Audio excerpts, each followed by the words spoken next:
Torrent pharma या कंपनीने मित्रांनो त्यांचे क्वार्टर रिपोर्टचे नंबर जाहीर केलेले आहेत. त्याच्यामध्ये त्यांचा सेल चांगल्या प्रकारचा वाढताना पाहायला मिळतोय, परंतु नेट प्रॉफिटमध्ये कंपनीला घट झालेली आहे.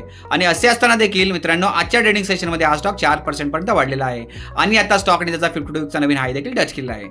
आणि असेच जर अपट्रेंड पुढे कंटिन्यू राहिलं तर शॉर्ट टर्म पिरियडसाठी टार्गेट्स काय असणार आहेत, सपोर्ट्स कुठे असणार आहेत, ती माहिती आता पुढे आपण पाहणार आहोत. तर आता इथे आपण चार्टवर मंथली टाइम फ्रेम ओपन केलेली आहे. त्याच्यामध्ये तुम्ही पाहू शकता मित्रांनो स्टॉक इथे आपला स्ट्रॉंगली अपट्रेंडमध्ये पाहायला मिळतोय. मध्ये काही पिरियडसाठी इथे आपला साइडवेजमध्ये जाताना पाहायला मिळाला आहे. तो पिरियड काय होता तो आपण चेक करून घेऊया. बघा 1 जुलै 24 ते डिसेंबर 25चा टाइम पिरियड होता. या टाइम पिरियडमध्ये साइडवेजमध्ये स्टॉक होता आणि जेव्हा हा जो प्रिव्हियस हाय क्रिएट केला होता स्टॉकने 3787च्या आसपास, तो हा इथे ब्रेक झालाय आणि ब्रेक झाल्यानंतर पुन्हा स्टॉक जो आहे तो इथे आपला अपट्रेंड कंटिन्यूशनमध्ये पाहायला मिळतोय.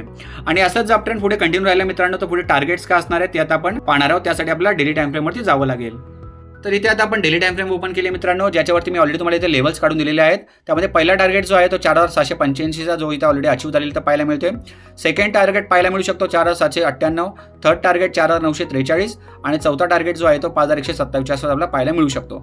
आणि समजा इथून प्रॉफिट बुकिंग कारणाने किंवा ग्लोबल लेवल अजून देखील अनसर्टिनिटी आहे, त्याच्यामुळे समजा करेक्शन आलं तर पहिला सपोर्ट जो आहे तो इथे आपला स्टडीसाठी तुम्हाला देऊन ठेवतो 4268च्या आसपास.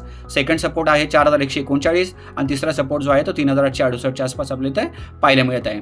आणि अशा नवीन अपडेट्स आणि चार्टचं एक्सप्लेनेशन तुम्हाला जर मराठीतून रेग्युलर बेसिसवरती हवं असेल तर आपल्या चॅनलला सबस्क्राईब करायला विसरू नका.